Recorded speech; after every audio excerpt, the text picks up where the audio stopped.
그리스도인은 신의 성품에 참여하는 자가 되어야 한다 함께 이야기를 나눴고 또 신의 성품에 참여하는 자가 될 때 우리는 성령의 열매를 많이 맺게 되고 또 든든히 서갈 수 있고 또 하나님 나라에 넉넉히 들어갈 수 있게 되었다라고 하는 말씀을 함께 나누었습니다. 오늘 첫 번째로 예수님을 닮아가는 것 성품 겸손에 대해서 함께 이야기해 보려고 합니다. 다른 성품들 많이 있지만 겸손을 첫 번째로 나누는 이유는 겸손이야말로 예수님의 삶과 생애, 예수님이 이 땅에 오신 그 이유를 가장 잘 설명해 주고 있기 때문에 그렇습니다. 겸손했을 때 제 안에 제일 먼저 떠오른 노래가 있었는데 리쌍의 겸손은 힘들어 노래가 떠올랐습니다. 꽤 오래된 노래죠. 그래서 다시 한번 어제 들어봤어요. 그랬더니 계속 겸손은 힘들다고 계속 이야기를 하더라고요. 물론 오늘 이야기하려고 하는 겸손과는 조금 다른 겸손이었습니다. 이렇게 가진 게 많고 누릴 수 있는 게 많고 놀 수 있는 게 많아서 겸손은 힘들다라고 노래한 게 그 노래였어요. 뭐 그 내용은 다르지만 겸손히 사는 것, 겸손을 실천하며 사는 것은 참 쉽지 않은 것 같습니다. 겸손을 정의해 보면 겸손이란 자기를 낮추는 것이라고 할 수 있습니다. 그런데 무조건 자기를 낮추는 게 겸손일까? 꼭 그렇지만은 않은 것 같아요. 가령 고학력자의 그 고학력을 칭찬해 주었을 때 그 사람이 저는 아는 게 아무것도 없습니다. 이렇게 이야기하는 게 겸손이 아닐 수 있고 이렇게 칭찬했을 때 제가 공부 좀 했습니다. 라고 하는 게 교만이 아닐 수도 있죠. 특별히 교회 안에서 더 그런 것 같습니다. 교만은 싹 감추고 겸손한 것처럼 자기를 잘 포장하고 그렇게 살아가는 게 우리의 모습이지 않은가. 저도 그렇고 여러분도 그렇지 않을까 생각이 듭니다. 그럼 여러분 어떠신가요? 나는 겸손하다. 나는 교만하다. 좀 그 손이 드네. 겸손하다라고 손들면 좀 교만한 것 같고 내가 교만하다고 손들면 좀 억울한 것 같고 그런 마음이 우리 가운데 있죠. 제가 참고하고 있는 책을 보니까 겸손을 테스트할 수 있는 몇 가지 질문이 있는데 이거 하나 넘겨주세요. 잘 보이실지 모르겠지만 이런 질문들이 있습니다. 나는 다른 사람이 나의 의견에 동의하지 않으면 기분이 상하고 나에게 도전한다는 생각이 든다. 나는 내 잘못을 인정하기가 어렵다. 나는 남이 나를 비난하면 속에 반작용이 일어난다. 나는 나에 대한 하나님의 평판보다 다른 사람의 평판에 관해 더 관심이 많다. 나는 문제가 없다는 인상을 남에게 주려고 한다. 나는 다른 사람이 잘못할 때 참지 못하고 즉시 그것을 교정하고 싶은 마음이 있다. 나는 당연히 받아야 할 신뢰를 받지 못할 때 기분이 나쁘다. 거기 나와 있는 것 중에 몇 가지만 이렇게 간추려 봤는데 여러분의 모습은 어떠신가요? 난 여기로부터 완전히 자유롭다 이런 분들은 아마 없을 것입니다. 우리는 어쩌면 속은 그렇지 않은데 우리의 교만을 겸손으로 멋지게 포장하는 기술만 늘고 있는 것은 아닌가 생각하게 됩니다. 빌립보서를 보면 빌립보 교회를 향해 쓰인 책이죠. 사도행전 16장에서 루디아라고 하는 여인이 시작한 교회입니다. 이 빌립보 교회는 사도 바울이 어려울 때 헌금을 보내주기도 했고 또 사도 바울에게 큰 신뢰를 주었던 교회 중에 하나였어요. 특히 고린도 교회나 데살로니가 교회나 갈라디아에 있는 교회처럼 교리의 문제가 없이 안정적인 교회였습니다. 그런데 빌립보 교회에는 다른 문제가 있었는데 투기와 분쟁이 있고 거칠의 다툼과 허영과 같은 문제들이 빌립보 교회 안에 있었어요. 이 중에 분쟁과 다툼은 교회 안에 큰 어려움을 만듭니다. 특별히 성도들 간의 분쟁과 다툼이 있는 것은 그 상처가 말할 수 없이 크죠. 극단적으로는 교회를 떠나는 일까지 벌어집니다. 그리고 서로에게도 교회에게도 큰 상처가 돼요. 특별히 지금은 여기저기 교회가 많으니까 이 교회에서 상처받으면 저 교회가 그렇기도 하지만 그 당시에는 지역마다 교회가 하나밖에 없습니다. 시흥의 교회 하나, 서울의 교회 하나 이렇게 있으니까 내가 교회를 떠난다라고 하는 것은 그냥 교회를 옮긴다 정도가 아니라 내가 불신자로 살아가겠다, 완전히 그리스도와 멀어지겠다라고 하는 것을 의미합니다.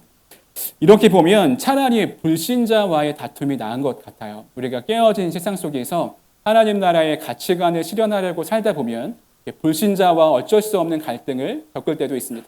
그럴 때면 차라리 어떤 목적도 있고 불신자니까 그런 마음이 들 때도 있지만 그리스도인 사이에서 교회 내에서 분쟁과 다툼은 아프고 안타까운 것입니다. 사실 누구도 승리할 수 없고 상처만 남게 되는 거죠. 또 다른 빌립보 교회의 문제는 바울을 대적하는 자들이 거칠애로 사역을 했다고 하는 거예요. 바울이 감옥에 갇혀 있는 것을 알고 바울의 마음을 계속 불편하게 하려고 바울을 대적하는 사람들이 거칠애로 사역을 하기 시작합니다.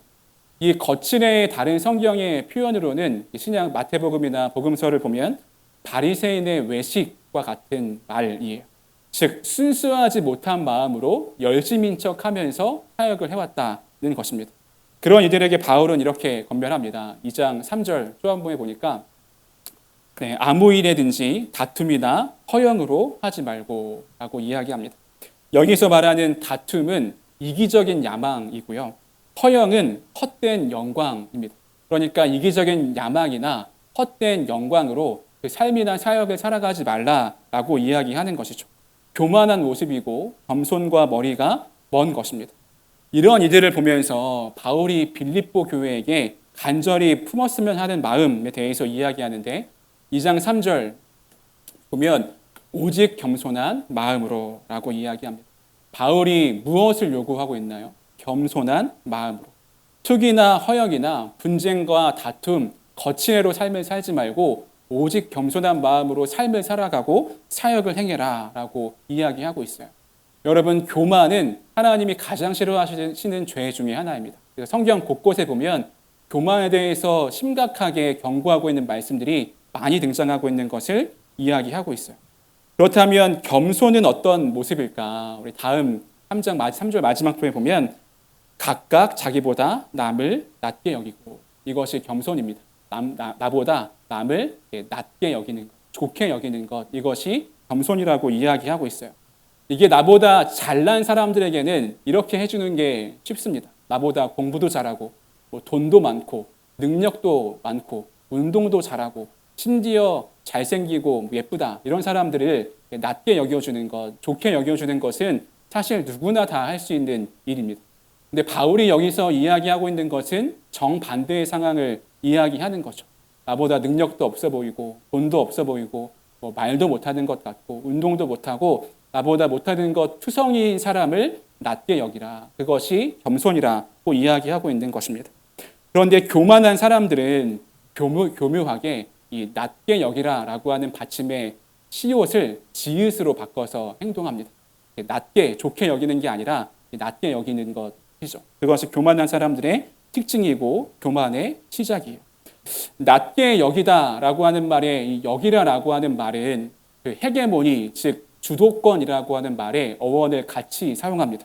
그러니까 이 부분을 풀어서 설명해 보면 비록 나보다 남이 잘하는 것 없고 못하지만 나의 생각을 억지로 끌어서라도 낮게 여기라라고 이야기하고 있는 거예요. 즉 억지로라도 겸손하라라고 이야기하고 있는 것이죠. 제가 이렇게 말하면서도 이 겸손이 참 쉽지 않다, 어렵다 이런 생각이 듭니다. 심지어 내 마음을 왜곡하면서까지도 겸손하라고 성경이 이야기하고 있는 것 같아요. 그런데 바울은 그가 삶으로 어떻게 겸손을 행하며 살았는지를 우리에게 보여줍니다. 아까 이야기했듯이 빌립보에는 바울을 대적하면서 사역하던 이들이 있었습니다. 그들은 바울을 괴롭게 하려고 순수하지 못한 마음으로 전도도 하고 사역도 해왔어요. 교회 봉사도 했습니다. 그러나 그들의 사역은 다툼과 투기, 분쟁과 허영이었고 거칠애로 한 것이었죠. 바울도 이것을 알고 있었고요. 그가 그렇게 그들을 비난하고 심판할 수도 있었어요. 그런데 바울은 다르게 고백합니다. 빌립보서 1장 18절입니다. 우리 같이 한번 읽어보겠습니다. 시작. 그러면 무엇이냐? 거칠애로 하나 참으로 하나 무슨 방도로 하든지 전파하는 것은 그리스도니 이로써 나는 기뻐하고 또한 기뻐하리라. 아멘. 바울은 충분히 자신의 대적자들을 낮게 하찮게 여길 수 있었습니다. 그렇게 만들 만한 힘도 있었어요. 바울이 빌립보 교회에 가지고 있는 영향력을 생각해 보면 그들을 대적하는 몇몇 사람들을 충분히 어렵게, 나쁘게, 그리고 그들을 내쫓을 수 있는 힘도 있었습니다. 그런데 그를 그렇게 하지 않고 낮게, 좋게 여겨줍니다. 심지어 기뻐하고 또 기뻐한다라고 이야기하고 있는 것을 볼 수가 있어요. 그러면 어떻게 바울이 이렇게 할 수 있었을까? 그것을 생각해 보면 바울은 스스로를 심판의 자리에 세우지 않았습니다. 이들을 심판하고 이들을 생각하는 것은 하나님이라고 하는 거죠. 그래서 내가 평가하지 않고 내가 판단하지 않습니다. 그렇기에 바울이 겸손할 수 있었던 거예요. 자신의 힘도 제한했고 자신의 영향력도 제한했습니다. 빌립보서 1장 19절에서 20절을 보면 이렇게 이야기하는데 이것이 너희의 간구와 예수 그리스도의 성령의 도우심으로 나를 구원에 이르게 할 줄 아는 고로 나의 간절한 기대와 소망을 따라 아무 일에든지 부끄러워하지 아니하고 지금도 전과 같이 온전히 담대하여 살든지 죽든지 내 몸에서 그리스도가 존귀하게 되려 하나니 이는 내게 사는 것이 그리스도니 죽는 것도 유익함이라. 아멘. 바울이 겸손할 수 있었던 비결에 대해서 첫 번째는 빌립보 성도들의 간구, 기도가 있었고요. 성령의 도움이 있었고 그 다음에 예수 그리스도가 그 안에 있었습니다. 이제 내가 사는 것이 그리스도니 다른 모든 것은 죽는 것도 유익함이라 이렇게 이야기합니다. 내가 사는 것이 그리스도니 이제 교만의 문제, 질투의 문제는 문제가 되지 않는 거예요. 그리스도를 알기에 겸손할 수 있게 되는 것입니다. 제가 지난 월요일부터 수요일까지 원 미니스트리 컨퍼런스라고 하는 세미나를 다녀왔습니다. 유기성 목사님, 박보영 목사님, 김상현 목사님, 조재진 목사님이라고 한국 감리교회의 기라성 같은 선배 목사님들이 30, 40대 젊은 목회자들이 잘 세워져서 한국 교회가 좀 새로워졌으면 좋겠다 이런 마음을 품고 컨퍼런스를 여신 거예요. 제가 좀 표현이 좀 박한 사람이라 정말 좋다 이런 표현 잘 안 쓰는데 세미나가 정말 좋았습니다. 이제 은퇴하기도 하셨고 은퇴를 앞둔 목사님들이 젊은 목사들한테 이렇게 한국 교회가 정말 새로워졌으면 좋겠는 그런 간절한 마음을 느끼기도 하고 자신의 삶을 솔직하게 나눠주시면서 실패했던 경험, 아주 세세하게는 설교를 어떻게 준비하는지 이런 것까지 나눠주시면서 참 도움이 되는 시간이었습니다. 그런데 문제가 있었어요. 신청을 받고 50명만 참여했거든요. 많이 신청했는데 선착순으로 50명만 끊어서 세미나를 참가했습니다.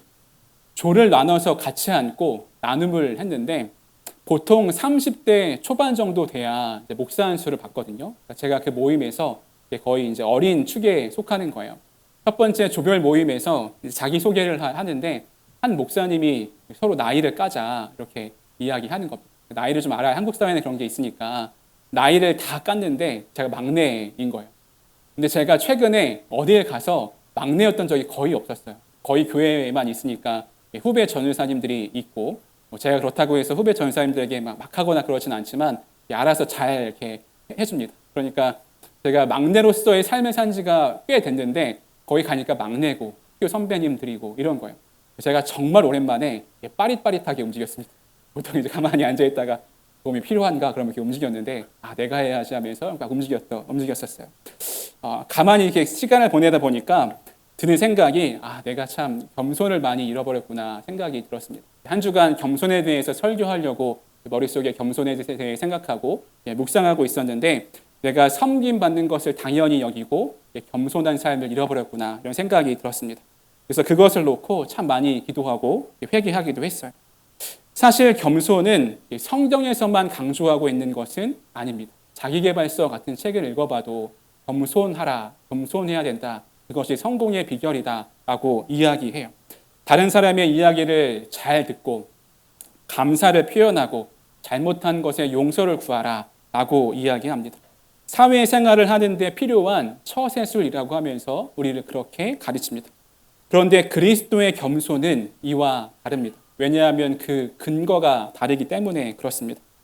세상은 겸손을 처세술이라고 우리에게 알려주지만 그리스도인에게 겸손은 체질이 되어야 돼요. 그리스도인이 변화된 것에 대해서 성경은 다양하게 표현을 하는데 그 중에 하나는 옷 입는 것으로 그리스도인임을 표현하는 곳이 곳곳에 있습니다. 갈라디아서 3장 27절에 보면 누구든지 그리스도와 합하기 위하여 세례를 받은 자는 그리스도로 옷 입었느니라. 그리스도로 옷 입었다 이렇게 이야기합니다. 그러면 그리스도로 옷 입는 것과 겸손한 삶은 무슨 상관이 있을까요? 마태복음 11장에 가보면 우리가 좋아하는 성경 구절이 있어요. 11장 28절에 수고하고 무거운 짐진 자들아 다 내게로 오라 내가 너희를 쉬게 하리라. 저도 신학교 들어가기 전까지 가장 좋아하던 성경 구절 중에 하나였습니다. 근데 많은 사람들이 딱 이 구절만 알고 그 다음 구절에는 그렇게 관심을 가지지 않아요. 29절에 보면 이렇게 되어 있습니다.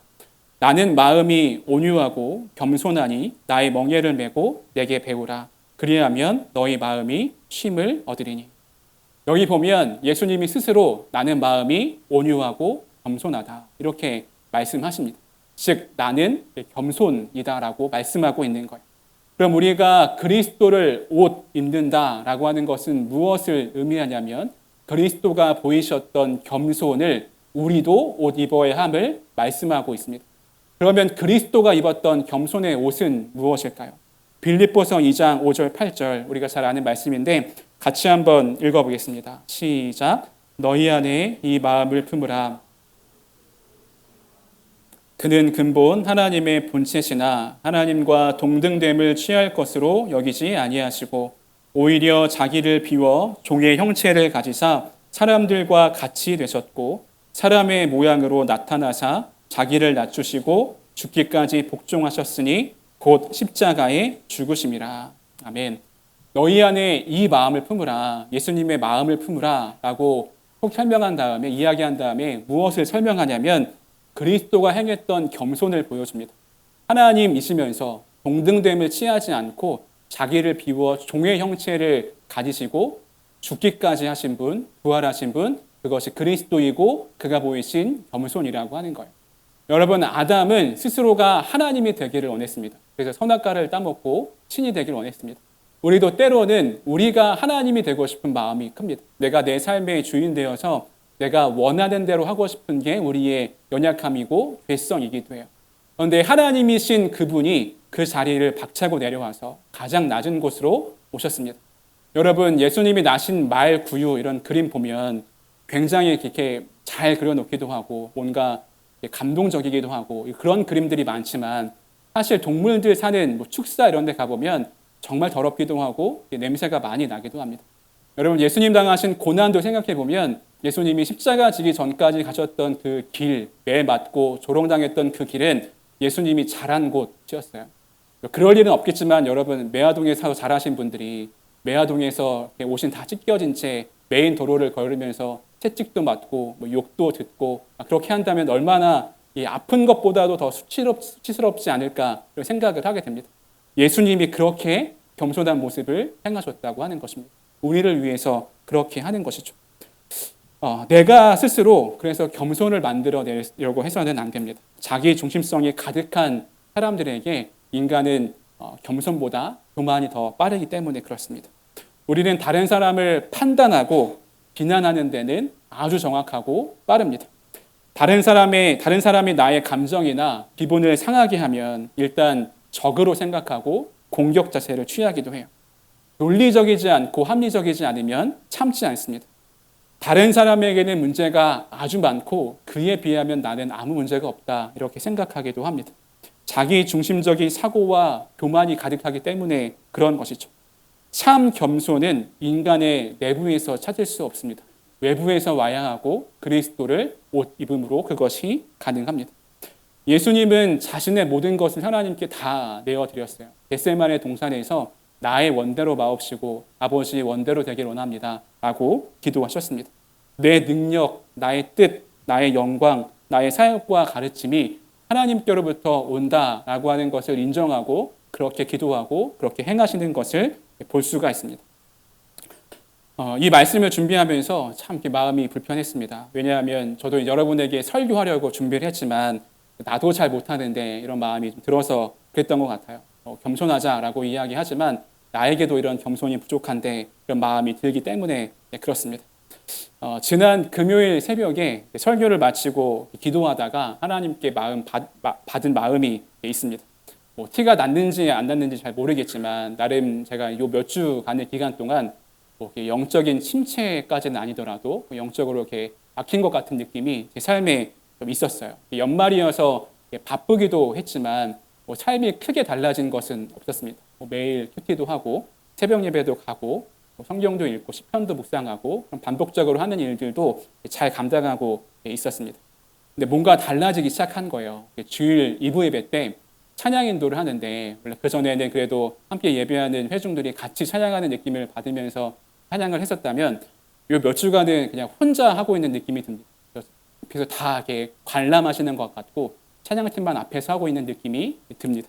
또 제가 설교를 청년교회에서도 하고 수요 설교도 요즘에 시리즈여서 하고 뭐 새벽 예배도 하는데 설교를 하다 보면 어느 때는 이 설교를 듣는 분들이 정말 설교를 막 빨아들이듯이 듣는 것 같은 느낌을 받을 때가 있고 또 어떨 때는 설교를 다 이렇게 튕겨내는 것처럼 듣는 것 같은 느낌을 받을 때가 있어요.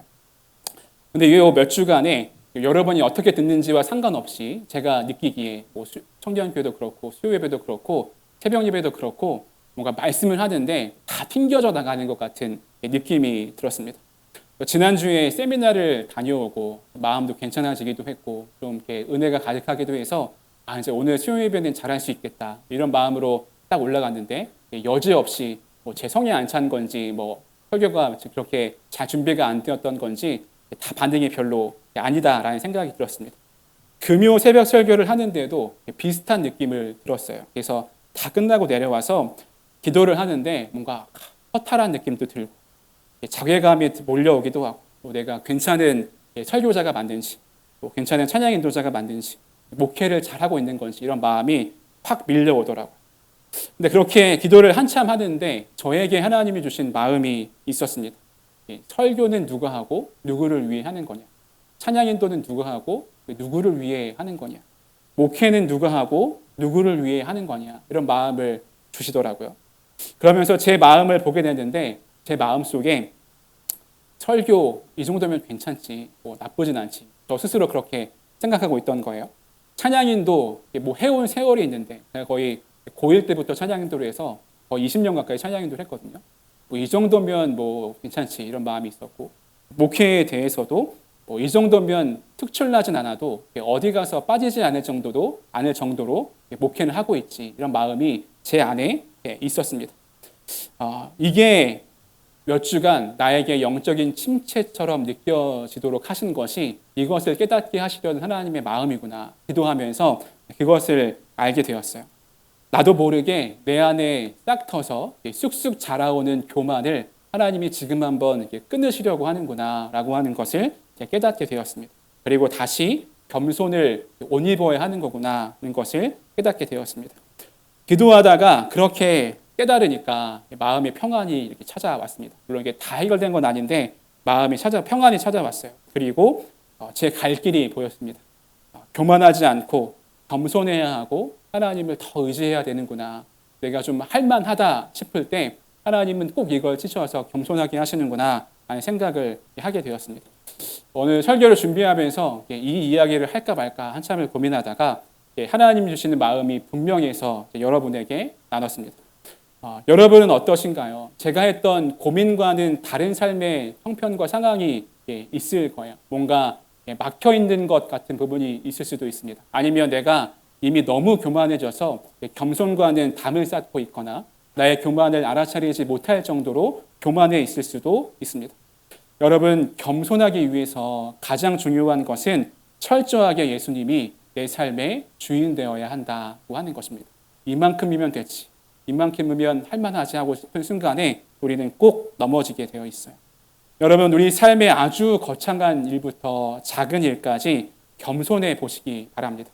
다른 사람의 인정과 칭찬을 기대하지 말고 상급은 하나님께만 받으시기 바랍니다. 여러분이 마주하는 관계에서도 겸손을 택해 보시기 바랍니다. 나와 성격이 다른 사람과 교제할 때 겸손을 옷 입으시기 바랍니다. 예수님은 가장 낮은 곳으로 가장 연약함을 입으시고 이 땅에 오셨습니다. 우리의 주인이 예수님이라면 우리가 세례를 받고 그리스도로 옷 입고 있다면 우리도 그러한 겸손의 삶을 살아야 합니다. 말씀을 마무리하겠습니다. 우리는 보통 예수 그리스도를 위해 모든 것을 포기할 수 있다. 때로는 그렇게 마음에 감동을 주시면 찬양도 하고 기도도 하고 고백을 합니다. 그런데 이웃을 위해서 나를 포기하는 것은 잘 못해요. 예수님께 내가 겸손해야지 하기도 하지만 이웃들에게는 겸손하기가 힘듭니다. 겸손으로 나를 무장하십시오. 겸손으로 옷을 입으십시오. 겸손한 사람은 시기하지 않고 질투하지 않습니다. 다른 사람이 잘 될 때 칭찬하고 축복해 줍니다. 겸손한 사람은 자신을 낮추고 다른 사람을 나보다 낮게 좋게 여겨줍니다. 겸손한 사람은 완고한 생각을 가지고 모진 말을 하고 싶은 유혹이 올 때 참고 용서를 베풉니다. 겸손한 사람은 교회의 공동체원과 주변 사람들의 실수와 죄에 대해서 까다롭게 굴지 않습니다. 왜냐하면 이미 더 큰 죄를 그리스도로부터 용서받았기 때문에 그렇습니다. 여러분, 겸손은 처제술이 아닙니다. 겸손하면 성공할 수 있고 겸손하면 나은 삶을 살 수 있다, 이런 것을 이야기하는 것이 아니고요. 겸손은 그리스도인의 체질이 되어야 합니다. 예수님께서 그러한 삶을 사셨고 우리에게 그러한 삶을 모범으로 보여주셨기 때문에 그렇습니다. 이번 한 주간 여러분 삶을 살면서 이 겸손을 한번 잘 훈련해 보시기 바랍니다. 어려운 순간에 내 마음대로 아무렇게나 하고 싶은 순간에 겸손을 옷 입고 겸손한 사람으로 그리스도인으로 살아갈 수 있는 저와 여러분이 되기를 주님의 이름으로 축복합니다.